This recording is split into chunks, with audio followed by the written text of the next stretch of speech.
جناب استاذ العلماء جامع المعقول والمنقول شیخ القرآن حضرت علامہ مولانا بشیر احمد فردوسی صاحب۔ نحمدہ ونسلم علی رسولہ الکریم، اما بعد فاعوذ باللہ من الشیطان الرجیم، بسم اللہ الرحمن الرحیم۔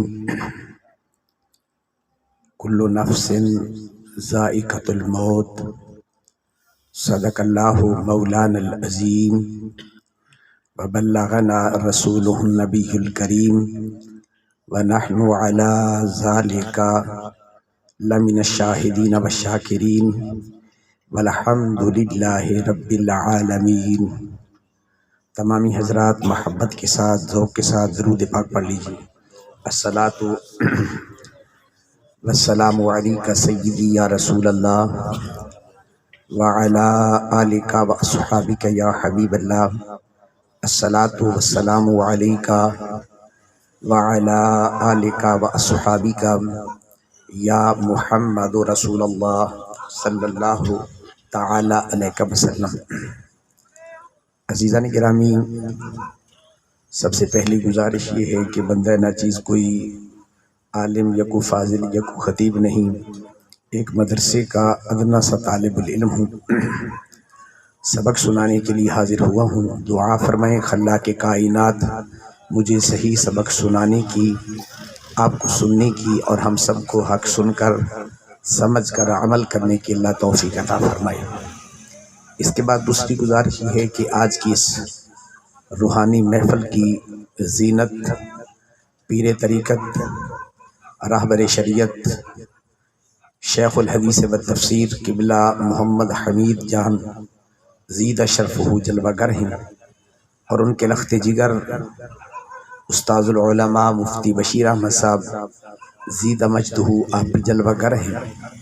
ان کی موجودگی میں مجھ جیسے طفل مکتب کو بولنے کی جسارت کرنا ادب کے تو خلاف ہے، لیکن ان کے حکم کے مطابق کوشش کروں گا کہ اس وقت کے دائرے میں 15 سے 20 منٹ کے اندر میں اپنی معروضات آپ کے گوش گزار کر سکوں۔ عزیزان گرامی، چونکہ یہ روحانی محفل ہے، ایک تو خیال یہ تھا کہ میں اس حوالے سے کچھ بات عرض کروں، لیکن چونکہ خلیفہ محمد اعظم رحمہ اللہ تعالی علیہ کا یہ سالانہ عرس مبارک کہہ لیں، ختم شریف یا برسی کہہ لیں، اس حوالے سے دل میں خیال آیا کہ تھوڑا سا موت کے حوالے سے دو چار باتیں عرض کر دوں کہ موت کسے کہا جاتا ہے۔ اگر آپ حضرات تھوڑی سی التفات فرمائیں گے تو میں لفظ موت کے حوالے سے کچھ باتیں عرض کرنا چاہوں گا۔ عزیزان گرامی، بلا تمہید، اکثر و بیشتر آپ حضرات نے سنا ہوگا کہ موت کا مفہوم کیا ہوتا ہے۔ اکثر و بیشتر اہل علم حضرات سے آپ نے جو سماعت فرمایا کہ انسان جس وقت بولنا بند کر دے، چلنا پھرنا بند کر دے، آواز آنی بند ہو جائے تو ہم یہ سمجھتے ہیں کہ یہ انسان مردہ ہے۔ لیکن اگر کوئی آدمی باتیں کر رہا ہے، کلام کر رہا ہے، چل پھر رہا ہے، ہمارے خیال کے مطابق وہ زندہ ہوتا ہے۔ لیکن جب قرآن مقدس کا مطالعہ کیا تو قرآن مقدس نے کہا نہیں، یہ مفہوم موت کا جو تم سمجھتی ہو یہ موت کا مفہوم نہیں ہے۔ میں نے قرآن سے سوال کیا کہ قرآن یہ بتا، قرآن موت حیات کس کو کہتا ہے؟ تو قرآن نے آواز دے کے کہا کہ اگر تمہارے خیال کے مطابق بولنے والا چلنے والا زندہ ہے تو پھر ذرا غور کریں کہ جب ابو جہل اور ابو لہب در مصطفیٰ پہ آتے ہیں اور جب واپس جانے لگے تو رب کائنات نے قرآن مقدس میں آیت اتاری، فرمایا انکا لا تسمع الموتى، پیارے محبوب یہ مردے ہیں، آپ ان کو سنا نہیں سکتے۔ اذا ولوا مدبرین، جب یہ پیٹھ پھیر کے واپس جا رہے ہیں۔ اب یہ ابو لہب ابو جہل باتیں بھی کر رہے ہیں، چل پھر بھی رہے ہیں، ہمارے خیال کے مطابق تو یہ زندہ ہیں، لیکن قرآن ان کو مردہ کہتا ہے۔ اور اگر ہم کسی آدمی کو مرنے کے بعد دفن کریں، اب ہم سمجھتے ہیں کہ یہ بندہ مردہ ہے، لیکن قرآن فرماتا ہے نہیں، من عمل صالحا من ذکر او انثی وہو مؤمن فلنحیینہ حیاتا طیبہ۔ فرمایا جو شخص نیک عمل کرتا ہے، مرد ہو یا عورت، مرنے کے فوراً بعد فا تعقیب مال وصل کے لیے آتی ہے، فلنحیینہ حیاتا طیبہ، فوراً وہ بندہ بہترین زندگی گزار رہا ہوتا ہے۔ اب سوچ میں پڑ گئے کہ مولا موت کس کو کہیں اور حیات کس کو کہیں۔ جب ان آیات کو آپس میں ملایا تو نتیجہ یہ نکلتا ہے کہ ابو لہب ابو جہل اگر سے باتیں کر رہے ہیں لیکن ان کا میرے محبوب کے ساتھ تعلق نہیں ہے، اور جو قبر میں چلا گیا ہے وہو مؤمن، اس کا میرے محبوب کے ساتھ تعلق قائم ہے۔ فرمایا موت اور حیات کا مطلب یہ ہوگا جس بندے کا تعلق میرے مصطفیٰ سے ٹوٹ جائے وہ زمین پر بھی مردہ ہے، زمین کے اندر بھی مردہ ہوتا ہے، اور جس کا تعلق میرے مصطفیٰ سے قائم ہو جائے وہ زمین پر بھی زندہ ہوتا ہے، زمین کے اندر بھی زندہ ہوتا ہے۔ تو اس لیے موت اور حیات میرے محبوب کی نسبت اور تعلق کا نام ہے۔ اس کو سمجھانے کے لیے اگر میں ایک مثال عرض کر دوں تاکہ آپ دوستوں کے ذہن میں یہ بات راسخ ہو جائے، آپ نے کبھی دیکھا ہوگا کہ یہ ہمارے سامنے درخت موجود ہیں، ان درختوں سے اگر کوئی ٹہنی کٹ جائے، پتے ٹوٹ جائیں، زمین پر پڑ جائیں، 2 دن 4 دن گزرتے ہیں، وہ ٹہنی سوکھ جاتی ہے، اس کے پتے خشک ہو جاتے ہیں۔ اگر ایک ٹہنی درخت کے ساتھ کھڑی ہے، اب وہ 1 دن نہیں، 1 مہینہ نہیں، سال تک بھی وہ کھڑی ہے، اب وہ سوکھتی نہیں، وہ تر و تازہ رہتی ہے۔ میں نے کہا مولا راز کیا ہے اس درخت کی؟ وہ بھی تو ٹہنی ہے جو نیچے گر گئی ہے، اور جو اس کے ساتھ کھڑی ہے وہ بھی اسی کی ٹہنی ہے۔ کیا وجہ ہے؟ وہ ہری بری ہے اور یہ سوکھ جاتی ہے۔ تو غیب سے آواز آئی، تمہیں پتہ نہیں ہے کہ جس ٹہنی کا تعلق درخت سے ٹوٹ جاتا ہے وہ سوکھ جاتی ہے، اور جس کا تعلق قائم رہتا ہے وہ ہری بھری رہتی ہے۔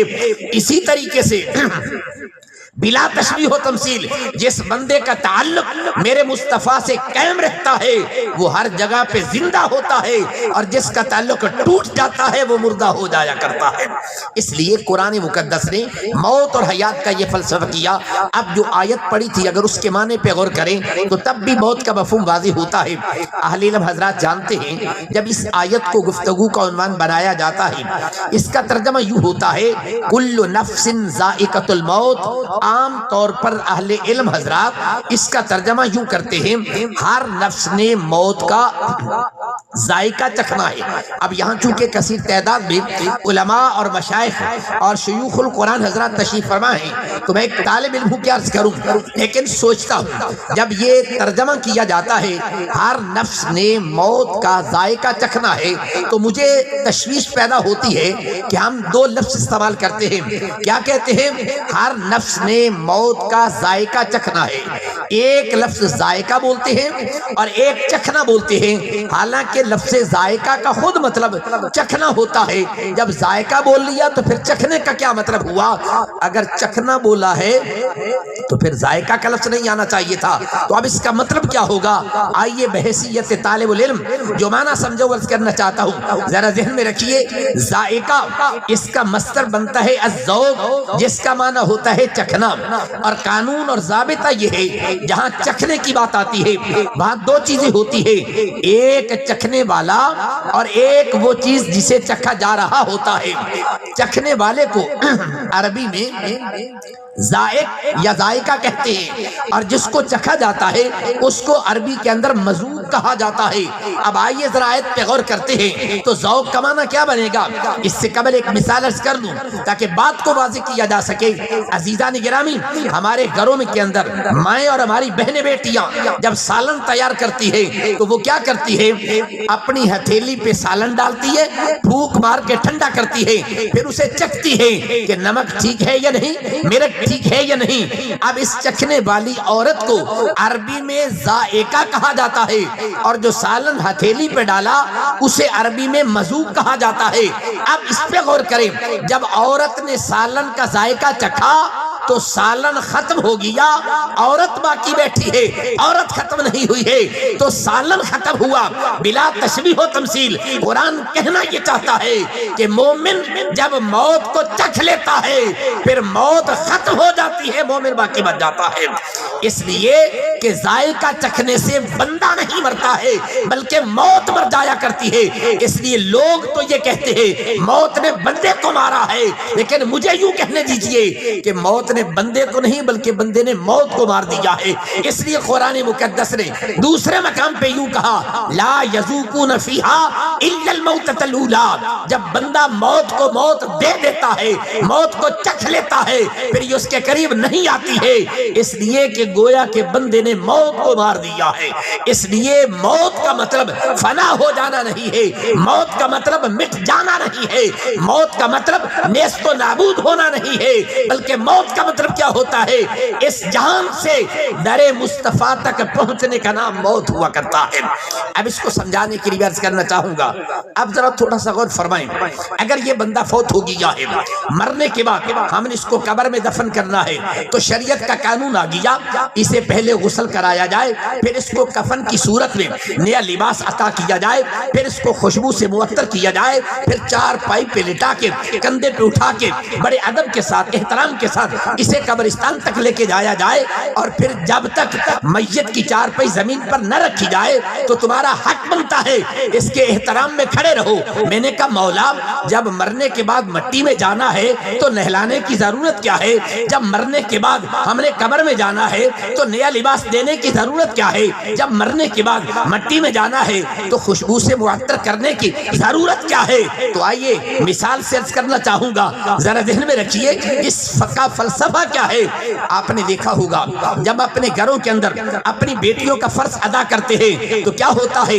تاریخ مقرر کی جاتی ہے، جس تاریخ کو بارات آنی ہے، دلہا آتا ہے، ماں باپ کیا کرتے ہیں؟ اپنی بیٹی کو خوشبو سے معطر کرتے ہیں، نیا لباس دیتے ہیں، اسے دلہن بناتے ہیں۔ کیوں دلہن بنایا جاتا ہے؟ اس لیے کہ لینے کے لیے دلہا آ رہا ہے۔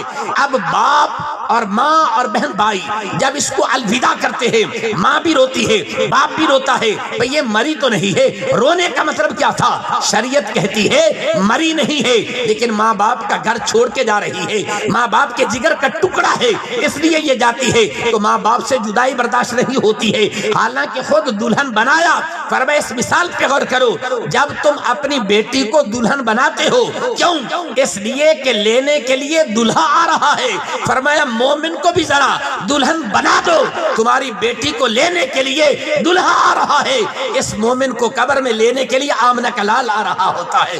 تو اس لیے ہم مومن کو مارتے نہیں ہیں، مومن کو نیست و نابود نہیں سمجھتے ہیں، بلکہ یہ سمجھتے ہیں اسے دلہن بنا کے بیچتے ہیں، اس لیے کہ یہ در مصطفیٰ پہ جا رہا ہوتا ہے، یہ در حبیب پہ جا رہا ہوتا ہے۔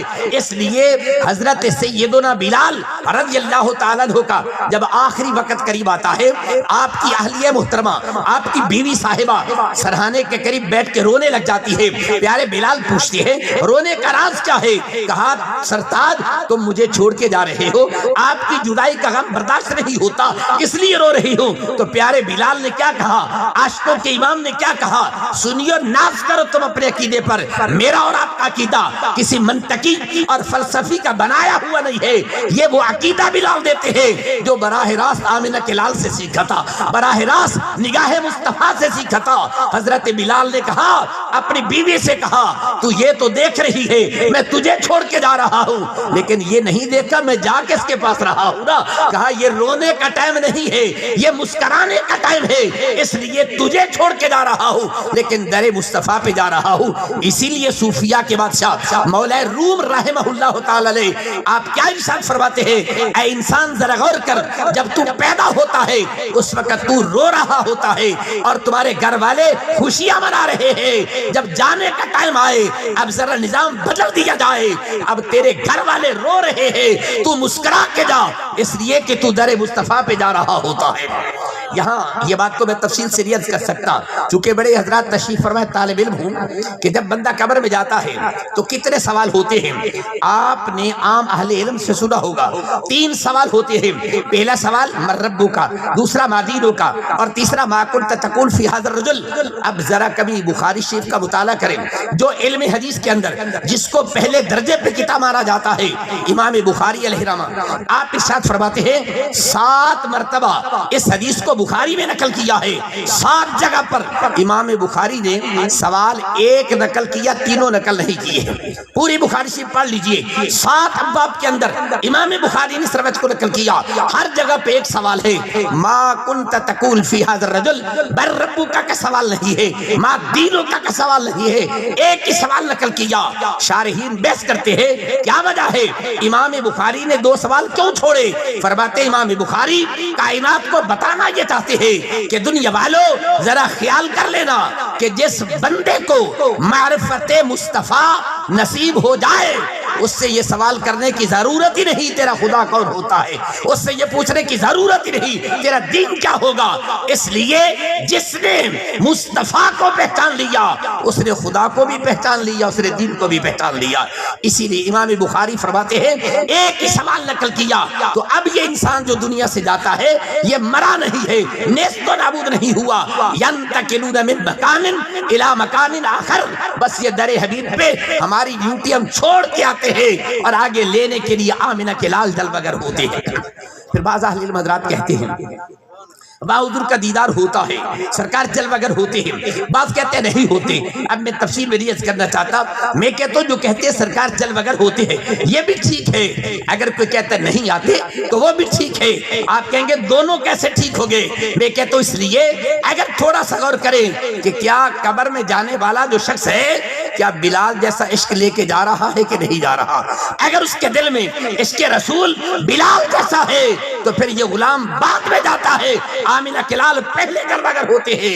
اگر عاشق رسول نہیں ہوگا تو پھر حضور جلوگر بھی نہیں ہوں گے، اس لیے ان سے بحث کرنے کی ضرورت نہیں ہے، اس لیے کہ جن کے دل میں محبت رسول نہیں ہوتی ہے جس وقت وہ جائیں گے تو حضور جلوگر نہیں ہوں گے، اور غلام مصطفیٰ جائیں گے تو پھر حضور جلوگر ہو جائیں گے۔ تو عزیزان گرامی، در اصل مطمع نظر یہ عرض کرنا تھا کہ اصل میں مومن جو ہے یہ فنا ہونے کا نام نہیں ہے، موت نیست و نابود ہونے کا نام نہیں ہے، ایک مکان سے دوسرے مکان کی طرف جانے کا نام ہے۔ تو آئیے آخر میں ایک بات عرض کروں گا اور بات کو سمیٹنا چاہتا ہوں۔ یہ محفل چونکہ دونوں اعتبار سے مزین ہے، علم اور روحانیت کا یہ مرج البحرین ہے، مجمع البحرین ہے، تو ایک بات عرض کر کے بات کو سمیٹنا چاہتا ہوں۔ اللہ تبارک و تعالی نے پیارے حبیب نبی علیہ السلام کی 2 ذمہ داریاں قرآن مقدس میں ارشاد فرمائیں، ایک وَيُعَلِّمُهُمُ الْكِتَابَ وَالْحِکْمَةَ اور ایک وَيُزَکِّیہِم، ایک ظاہر کو پاک کرنا اور ایک باطن کو پاک کرنا، ایک ظاہری علم پڑھانا، ایک روحانی علم پڑھانا۔ آقا کریم علیہ السلام یہ دونوں علوم ظاہری بھی پڑھاتے رہے، باطنی بھی پڑھاتے رہے، اپنے صحابہ تیار کیے۔ اب اس کے بعد جب علم اور عمل اس عروج اور کمال پر نہیں رہا، تھوڑا سا کم ہو گیا، اب یہ 2 جماعتیں تیار ہو گئی، ایک علماء کی جماعت ہے اور ایک صوفیاء کی جماعت ہے۔ علماء بھی دین کا کام کرتے ہیں اور صوفیاء بھی دین کا کام کرتے ہیں، بس دونوں کا طریقہ ذرا جدا گانا ہوتا ہے، اس لیے وہ کتاب و حکمت، کتاب و سنت کے علم سے لوگوں کی عقائد کو ٹھیک کرتے ہیں، اور صوفیاء اسی علم سے ظاہر کے ساتھ ساتھ باطن کو بھی ٹھیک کر دیا کرتے ہیں۔ بعض کم علم لوگ یہ غلط فہمی پیدا کرتے ہیں، میاں مولوی دی شریعت ہو رہے، پیر دی شریعت ہو رہے، مولوی تے پیر دی بردی نہیں، وہ طریقہ طور ہے۔ میں یہ سمجھتا ہوں جہاں پیر شیوخان حدیث ہوں گے نا وہاں یہ بحث نہیں ہوتی، جہاں جہالت ہوتی ہے وہاں یہ بحث ہوتی ہے۔